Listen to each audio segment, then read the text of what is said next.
Welcome to our podcast celebrating Scottish culture and entertainment, which is here to sing the praises of books, films, comedy, music, theatre, exhibitions, telly, poetry, and all that jazz. I'm Nicola Meighan. I'm an arts writer and broadcaster, and I'll give you the lowdown on what's coming up, what's happening now, what came before, and what we love, which is to say that I'm here to give you a kick up the arts. I'm joined every week by brilliant folk in fab art spaces around the country, but also once a month there's a bonus episode called A Kick Up the Arts, All Back to Mine, where a special guest gives us a virtual night in round at theirs, choosing a Scottish album to play us, and a film to show us, and a book for the end of the evening. This time, I'm joined by a swashbuckling, accordion wielding, heartbreaking pop voyager all the way from Fife. His albums include his possible epitaph, I Des, with musical sidekick Des Lawson, and Diamond Mine in cahoots with Jon Hopkins, and From Scotland with Love, not to mention another few hundred records, including the 2014 live album that we were allowed to bootleg called My Nth Bit of Strange. He is Kenny Anderson, aka King Creosote, and we recorded this at Anstruther's Dreel halls in Kenny's native East Neuk of Fife, where he has cast a DIY spell as Casey and be a Defence Collective for 30 years.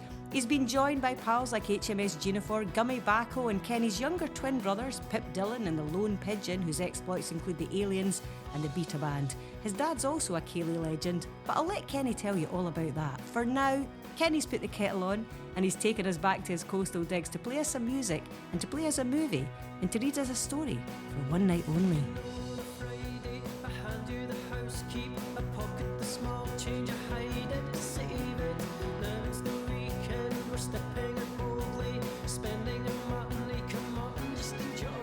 I'm just going to have a little mouthful of my... Is this lemon and ginger? Yeah, I looked for the autumnal. The autumnal blends. Yeah. It's certainly very autumnal up here today. Feels like sort of January or something. Yeah. I'm trying to think when I first came to the Dreel halls. I don't know what year it would have been, but it would have certainly been for a home game. Have you any idea how many times you must have played in these halls over the years? My memories have now slotted into themselves in an odd way, so that because we're in here once a month, mm-hmm. and the same thing comes up. How many times have you played in this room? I was like, well, it doesn't matter, because they've all just become the one I just did, which I can barely remember. Okay. So there are certain things about this room that, when I think back on them, they were too big to be in this room. I have got an example of that now. Being upstairs, we're in the upper, is it called the upper Dreel halls? This was the upper Dreel. It's the upper Dreel hall now, but back then it was the AIA Town Hall or the AIA something. Yeah. But just, playing the live album, how many people were up at the business end, as it were? How many people sat in rows recording? Yeah. And then even then, the number of players that popped in the back and joined in, whether it was on piano or, oboe, when it was Admiral Fallow burst in. And Ken McCluskey from the Bluebells played harmonica when I was there. He came wandering in. And then the way that the light, if it's whatever direction the light or the sunshine comes in on, completely changes. Yeah, I'm blown away that this is the room that I remember. And it seems too small now, doesn't it? Yeah. It's far too small for anything of that. I mean, we've had Ceilidhs in this room. I've danced at Ceilidh's in this room. I've DJ'd in this room in my alter ego, the cast of Dynasty. Right. Upstairs and downstairs, in fact. But I remember writing about that. So this was your live-only album, My Nth Bit of Strange. And the one we came to, which was, I think, on a Saturday. And the sunlight was flooding in, and I remember listening intently to these songs that you were playing live, and we had our recording equipment, had my little dictaphone, and we had our tape recorders, and Ken McCluskey from the Bluebells at one point, who I hadn't even noticed was in the audience, suddenly stands up like a magical presence with that harmonica that he takes everywhere with him. Oh, no, I thought he brought it especially for that one occasion. But he felt like he was miles away. I feel like I looked round, through the midst, and there he was. And he must have been a metre away from me, because this is not a big room. No, and the size of the projection. Remember we had back projections? That's right, I had forgotten. Yeah. So I have seen a few of those on, somebody's caught them on a phone, which they weren't meant to bring. But they have And they seem too big for that wall. Yeah, so, it's incredible. That's the magic of it. I've still got my Fence Blend whiskey miniature as well. Remember, it came with whiskey. These were they not great ideas? They were amazing ideas. They were great ideas. And you know how much I was utterly behind them. I loved that. And, seeing the songs come to life like that and still having those tapes is a lovely thing. So, yeah, it's really nice to be back in the Dreel halls, and you're still here. So once a month, what are you doing then? Once a month. So I called it 30 cubed. So it was meant to have been 30 gigs of 30 minutes length. All the threes, always. Yeah, for 30 people over the year. And my OCD struggled with this because do I wait until I'm 30 and then do the 30? But that's your 31st year. To celebrate the 30th year. This is you as King Creosote, can you clarify? I'm not saying you're any I'm older younger, than that as obviously. Kenny Anderson. No, yeah. I'm in my mid-20s. So then I thought, well, why don't I just try and do 15 in the 30th year, and then I'll do the other 15 in the 31st year, even though that's so messy, it has to work. But it's covering both bases. So I'm at 2007 will be my next one, which is a week on Wednesday. It's the third Wednesday of the month, of course. Of course it is. And then, of course, Gummy. We get him to do the last set because he is the hallkeeper. And he's got some brilliant new songs. He's got a song about this guy who keeps picking up the annual Fruit and Veg trophy for his prize-winning plums, of course. He's always written about where do you hide your plums? I'll hide them in my plum hole. and then it goes from there. When I had my allotment, every day when I was down there and I would see anything near the kale, I always had the Gummy Backle lyrics in my mind. Is it like you impaled a snail with a rusty nail for blazing a trail through the tatties and the kale? It's always about fruit and veg. That's where. So anyway, we have that every once a month up here. I mean, it's brilliant. But it's back to that really, really early fence spirit. Early fence. Just you get what you get. Yeah.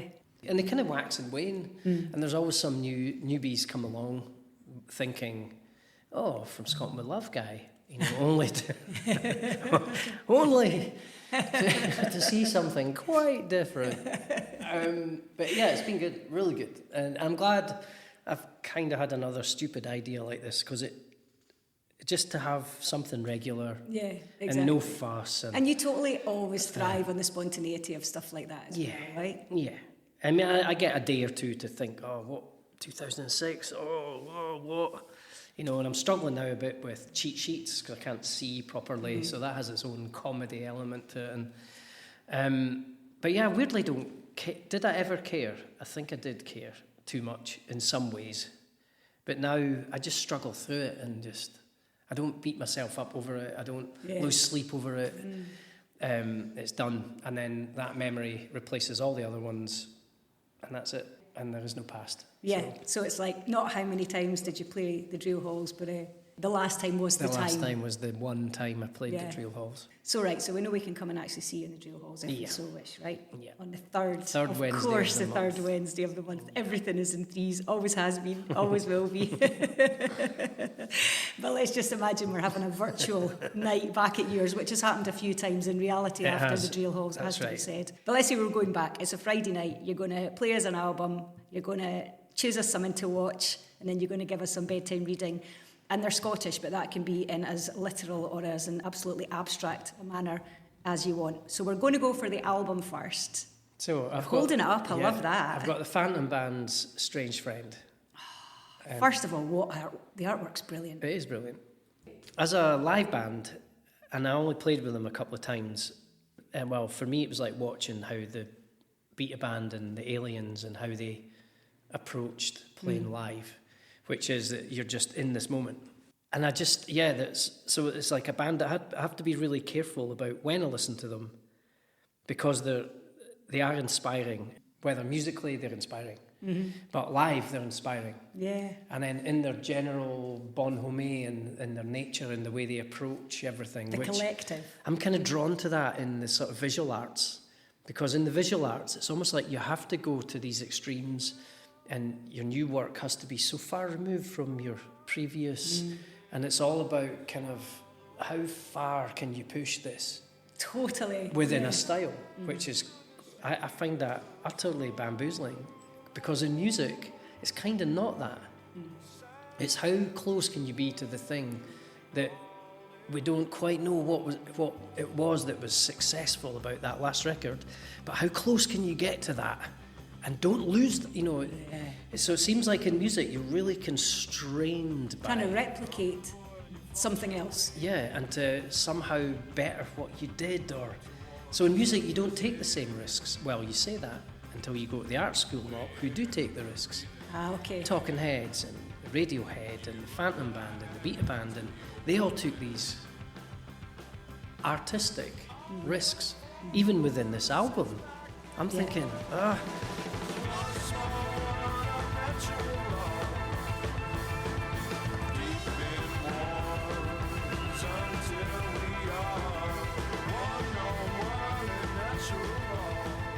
So I've never had that and I don't hear it in any of the records I've made. I've heard more of a kind of, like any risks I've taken have been a bit of a knee-jerk to something, or I'm going to push back against.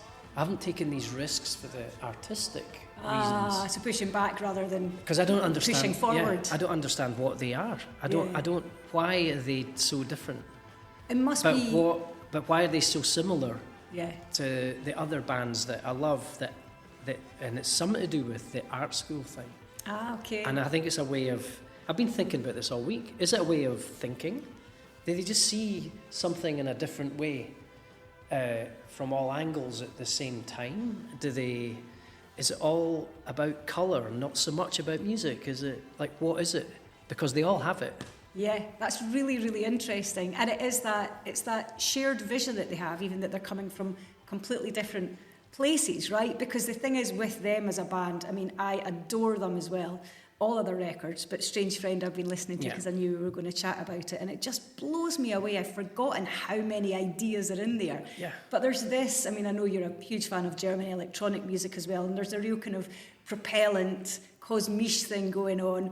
There's this very psychedelic cosmic pop thing happening, but also it's rooted in Scottish folk as well. Those things should not work together. And the thing about it is you listen to it on record or you see them live, and it kind of goes at such a pace and there's so much happening, you think the wheels are going to come off or they're going to fire into outer space, but somehow they keep it together. They do, and he is so kind of Scottish folk traditional in one sense. Yeah, Rick Redden. I mean, I hear Paul Buchanan in his voice.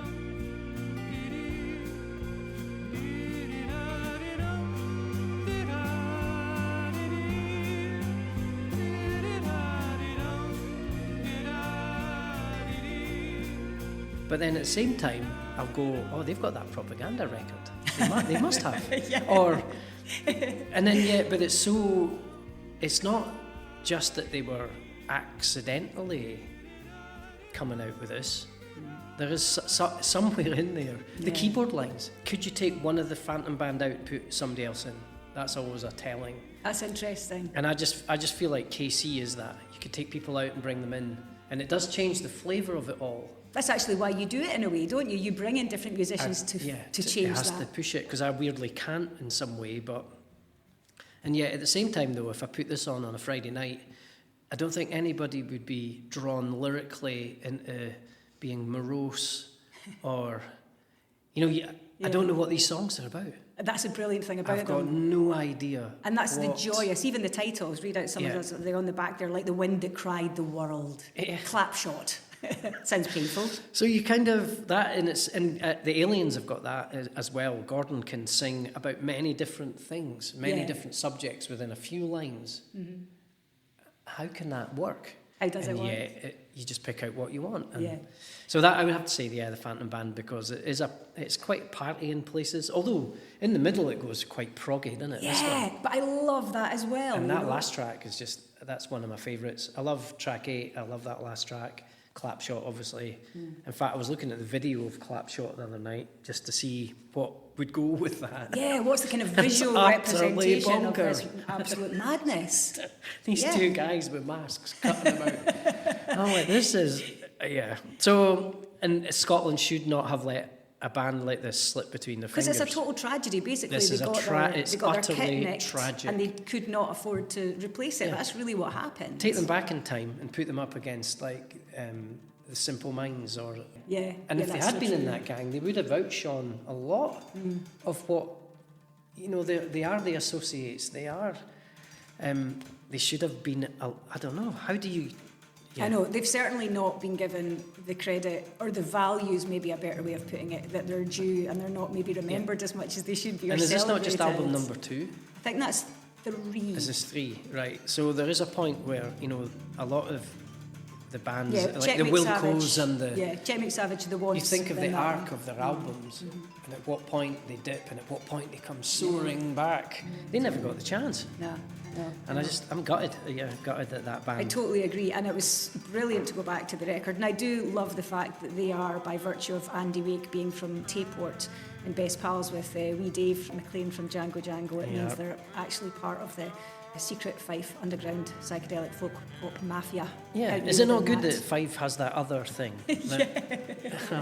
That's the best way of putting it. It has another thing. It doesn't think like, why is that? I'm always going to bring it back to St Andrews, and St Andrews being not just a centre of religion and politics and this, that and the other, but there's something about St Andrews, and it's just in the fabric of that part of the world. I don't.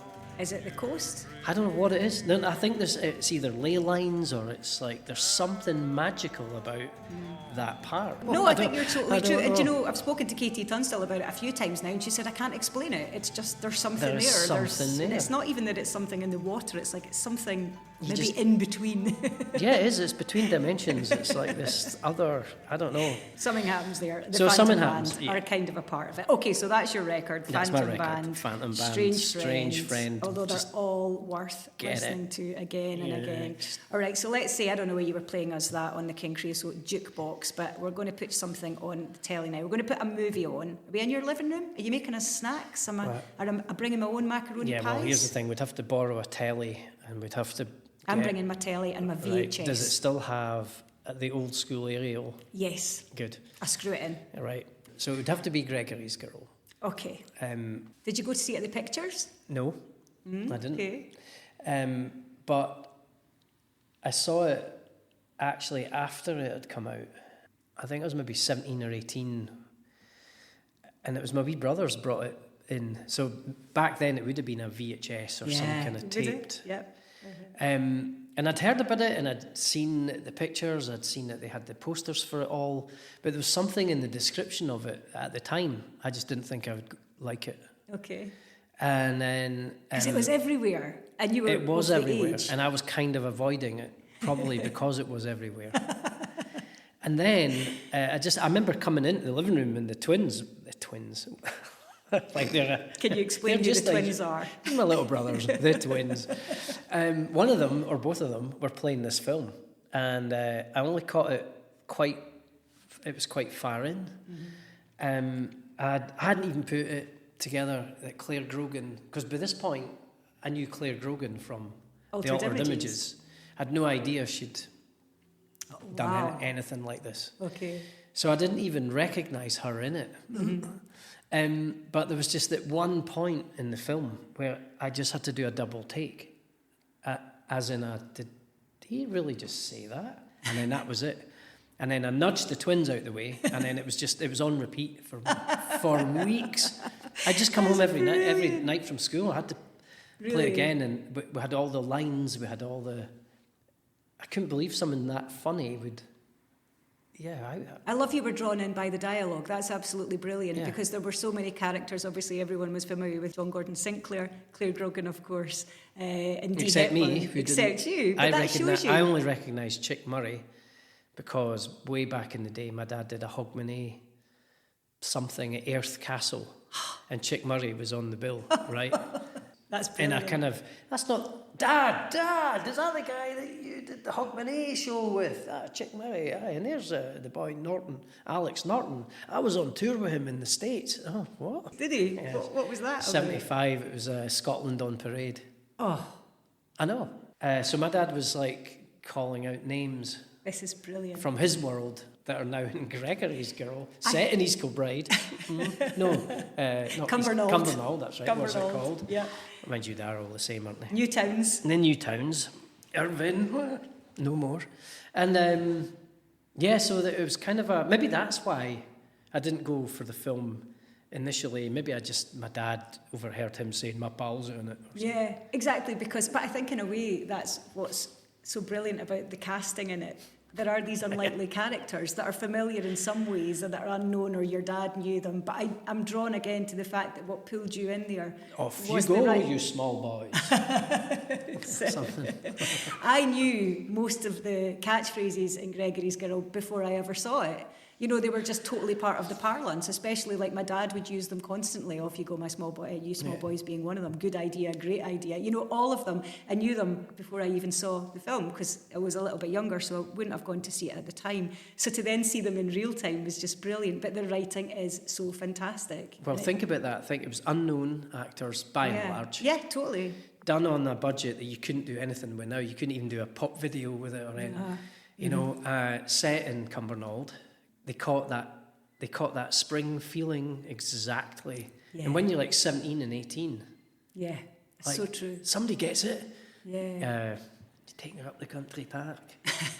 There was just everything. I don't know, the stars aligned with that one. And then I've watched it countless times. You know, probably more than my Chitty Chitty Bang Bang and Grease.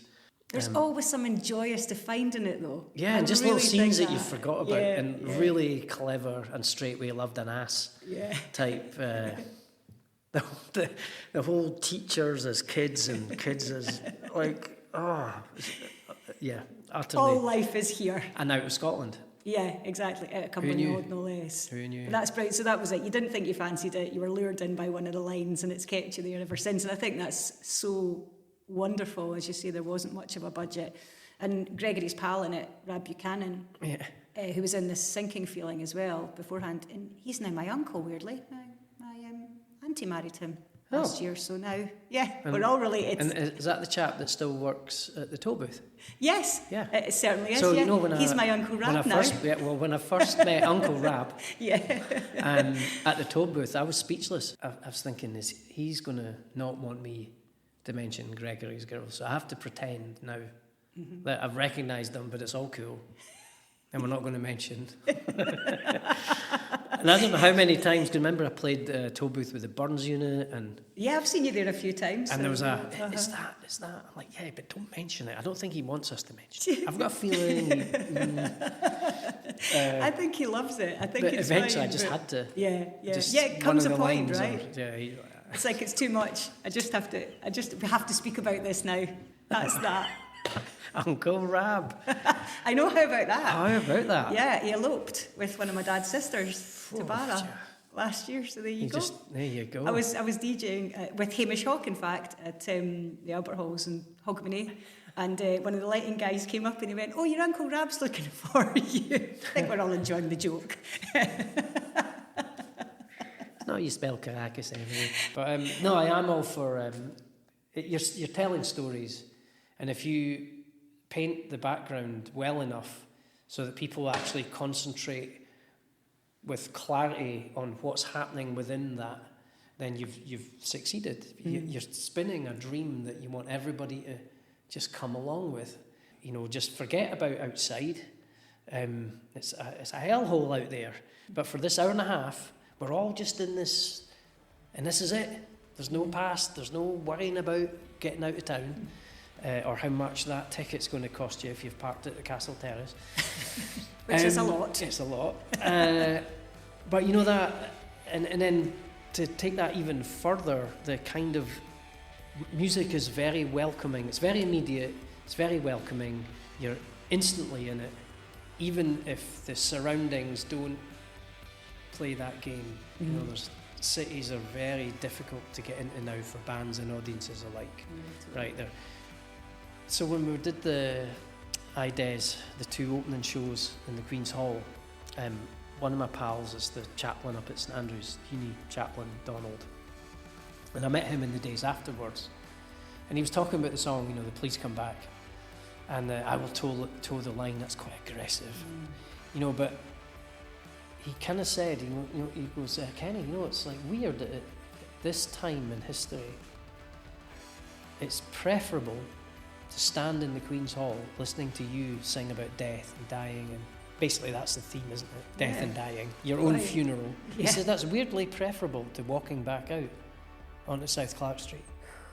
I'm like, whoa.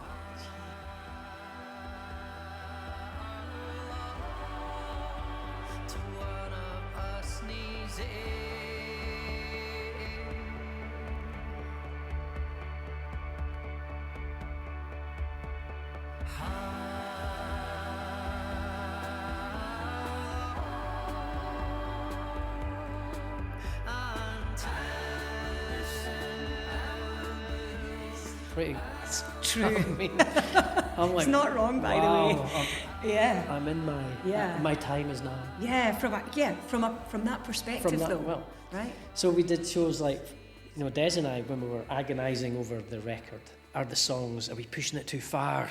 I want it further. So the song Dust, you know, is a record scratch, which Andrew Mitchell. That's right. A it was loop an from one of his. Andrew Vasilik, Andrew Mitchell record. From that Paralian album, which I should have picked instead of the Phantom Band, but I didn't. Next time. And anyway, I think that for KC fans, if there's such a thing, that Dust is pushing it. No acoustic guitar. Yeah. It's got that crazy keyboard thing. And so anyway, we've been playing that, and 1 out of 2 times, maybe more than that, it's got a high strike rate with 80-something women. Really? Who sit and just lose it. Oh, wow. To Dust. Wow. And they tell us, they go, no, that's the best one. That's the one. Okay. So you can't second guess, isn't that brilliant? You can't second guess. Or that, to go back to, you know. Which I'm thinking, I'm like, oh my God, there's a few slightly older than me in the room. They're going to hate Dust, but we'll do it anyway. Yeah. You know, that's where I'm at. Yeah. Oh, they're going to walk out. But it's having faith in the listener and the song, right? Yeah. And where you've taken them in the... Yeah. Yes, where they are in the period that you're within the room together. Yeah. But the irony is that we want to escape into a room. By thinking about me dying, which is great. So listen, the book you've chosen for us for some bedtime reading relates to this in some ways, because you told me around about the time that we were writing a bit more about Des that you'd been reading it. So we'll get to how it informed another song on Des. But what is the book and how did you first encounter it? You've got it in your hand. So Christopher Rush, Will. He's a local writer, right? He's a local writer, and years back, Church Morris locally made a film of one of his short stories, and he got myself in it, Becky Manley's in it, Gummy's in it as some priest. And you're a film star? Well, I think they showed bits of it when we did the Bits of Strange. I think there was a clip. Oh, this is brilliant. So I've seen you in the film, unwittingly. Okay. So, and I had and it's about a witch. Well, she's not a witch, but what can I tell you about it? It's like the girl turns into a black pudding. This is the short film. This is this. I thought it might be listed as a short story here, but of course I don't have my specs. But it's an inevitable outcome for many of us. I know who Christopher Rush is. Okay. So when this came along, and I thought, and then I read something about it that had kind of been written in the style of Shakespeare.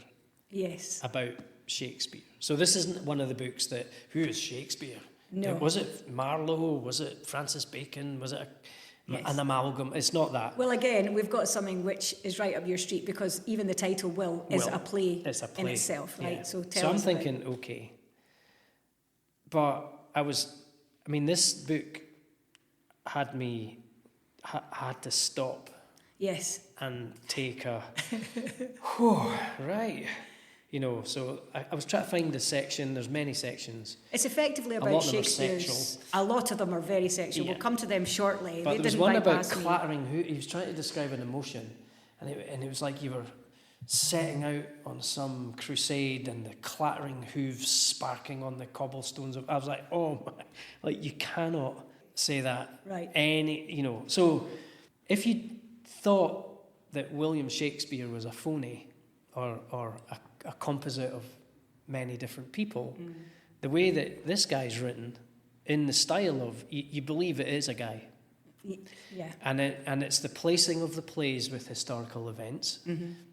Really, the sort of jumping off point is he's basically on his deathbed. He's on his deathbed. His will. He's trying to write his will. Yeah, and he's looking back. And he's got his pal, the lawyer, lives. who just wants to hang out and eat his food and drink his wine and ogle up the young girl and whatever. Yeah.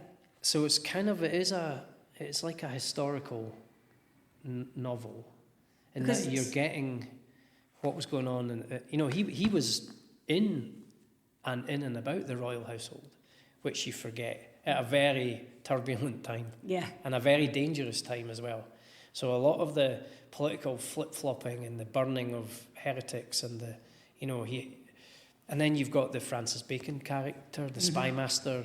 But it also shines a light on how the royal household, the real political movers and shakers, loved to see the truths about them portrayed. It's almost like their version of the reality TV show or something. Yes. Okay, so seeing themselves mirrored back at them. Yeah, they were thrilled by it. Yeah. But the fact that it was a real pressure valve, that you could have these sort of Punch and Judy-esque plays. Yeah. They're calling it out. Yeah. There's no hiding. And the people that are looking at this going, yeah, that's me. Yeah, I can see it. You can see it here. Yeah. How do you, and it's... And I mean, he's Christopher Rush is like a Shakespeare scholar. But how on earth he's able to write the way you would believe Shakespeare to have written? He's really witty and really... Yeah. It's very funny. It's funny, it's poetic, the language. It's brutal. You're not the only fan of it. I don't know if you know this, but Sir Ben Kingsley said of it, wait till you hear this, not without a hint of melodrama. I can imagine him saying this. This spectacular novel evokes the bard and his landscape, can't read my own writing, with a mystery and utter confidence. Gets better. The most amazing, literate and entertaining novel I have read in years. I mean, if it's good enough for Gandhi, right? Good enough for Gandhi. So, the time when I was reading this, that very early on, it's about the tragedy in his own family when he was younger and whatever, and the deaths that would occur. And his family, they referred to April as the marble month. Yeah. And when I read that, I had a real, because I've got the blue marbled elm trees set in April about my funeral. Yeah. And there it was. But you'd written blue marbled elm trees, which is on Ides, before you read that. This. Yeah. Isn't that wild? And I had to stop. Where did you get that from then? So it was in my year out, remember? I did 2017. Was that long ago? I know. Oh my goodness. And when it got to I was doing the 1 gig a month, 2 shows a month, try to do 50 in the year. Does that sound like something I would try? Yes. And this kind of, the verses wrote themselves, as the song wrote itself. And I'm not sure why I was getting so caught up in my own funeral, but it was something to do with once you can picture yourself dead, you are on shaky legs. And I haven't seen that many dead bodies. I've maybe seen 3, and they have a certain wax, but once you could put your own face into that death mask, you're thinking, well, somebody's going to see that. It's not going to be me, but I can picture it now. So then I just started thinking, well, where would I? I mean, it'd be cool. It'd have to be springtime, and I don't want people sneezing through it all. And then I started to play with it, obviously, the mourners that would have to. All the legions of grieving women.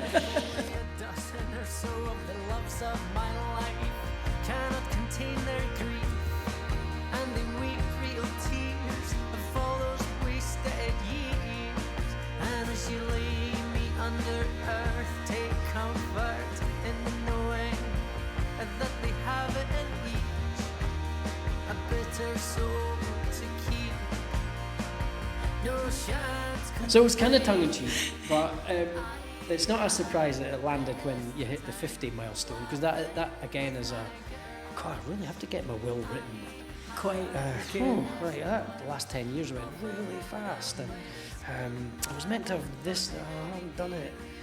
So there was a lot of that going on in that year. And the fact that I'd taken time out of doing the normal gigs gave me all the time in the world to think about that shit.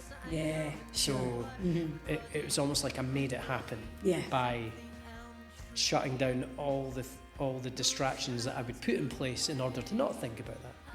Here it all is. So then you pick this book up, you read it, and you hit on that. And it's just as we're working on IDES as well. Okay. So the song, I played it live for the first time in April. At one of my gigs, Lavinia somehow was singing the chorus. Wow. Okay. I almost stopped and went, how can you know this? Right. It's brand new.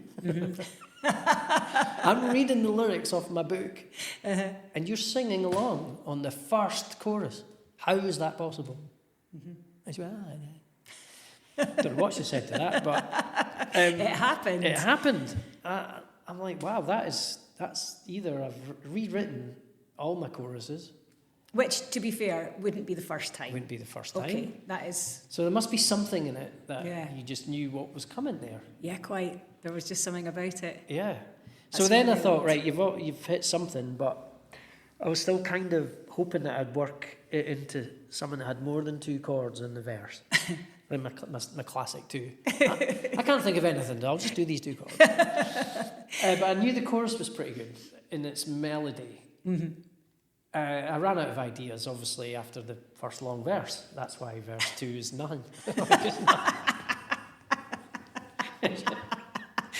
It just, you seem to have said everything. Everything that has ever been said in the history of the universe. I just didn't need to say anything more at this point. No words. So that was that.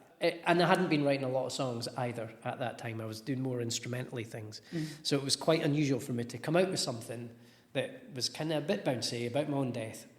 And bouncy. It had to be that. It had to be jaunty death. And it had these lines that I was really happy with. Like I go back to like Scooby-Doo songs, that's the whole burial with the, stones at my feet and all that. That's all bluegrass songs. So I was able to plagiarise from a point in my life that's cool, and I was able to get that in and a wee dig at that and just make it just there you go. But the girls thing, obviously, that catches people out. And oh, I know, it's brilliant, and that's it. It's the kind of the wryness of it, but again, it's the only way to do it really, because and to get the word shant. Nobody, me, the pedant. Nobody uses shant in a song. Because it's going to sound like shat. But that is a danger. I shat complain. Oh, so it ticked a lot of the boxes. But it was one song. It was a little island, and sometimes these songs actually trigger others. It's like, oh, that was the start of. Yeah. Maybe I did get dust out of it because I had the Death trilogy at that point in my head. Oh, you've got the funeral. We need the burial bleak thing. That's right. That's the thing. You got the funeral and then dust, the ashes stack. Right, done. Death trilogy. But it's like this book in many ways, which is literally starting on reimagining, Shakespeare's life and relationships from the vantage point of his deathbed, looking over his will, giving his second best bed to Anne Hathaway. There's a brilliant Carol Ann Duffy poem about that as well. It's like one of these things that looms large, the second best bed, which I believe was hers anyway. Good. And that's what he left to Anne Hathaway. Nice but one, also, Will. I could never quote Shakespeare, and thanks to this book, I kind of can of its kind of Shakespeare.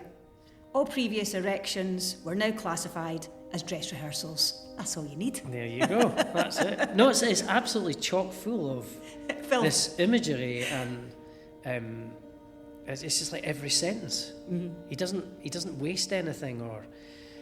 But yeah, if I could have found the clattering hooves, because I had to stop, put the book down. I had to. Blindsided you. Yeah, completely. I'm like, okay, I don't think I've ever read. I mean, HMS Jennifer can write amazingly poetic. And the racket they made, for starters. Yeah. Words chased round and round in my head last night. They chased their own tails,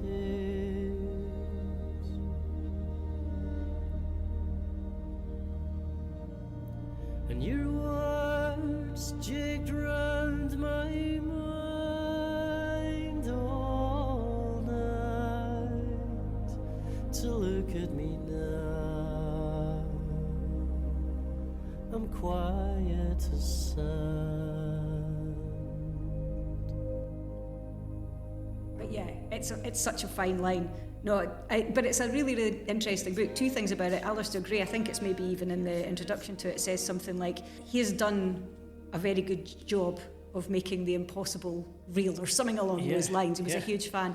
But the second thing is that is out of print. So I had to get the Kindle edition. Right. I could have got a copy for £60 from America, which obviously was tempting, because as soon as something is scarce, as you well know, you want it all the more. Yeah. And I thought, my goodness, I was reading it at home and I just thought how utterly wonderful. It wouldn't have been your intention at all to have chosen this book, which has obviously been hugely acclaimed. It's about a widely known subject from a really different point, from a well-known and loved writer, and it's out of print. We can't get our hands on it. And it's on Kindle. It's sort of, in itself, it's everything that would make me not pick up this book. Yeah. Like Shakespeare, what? Poetry? Oh no.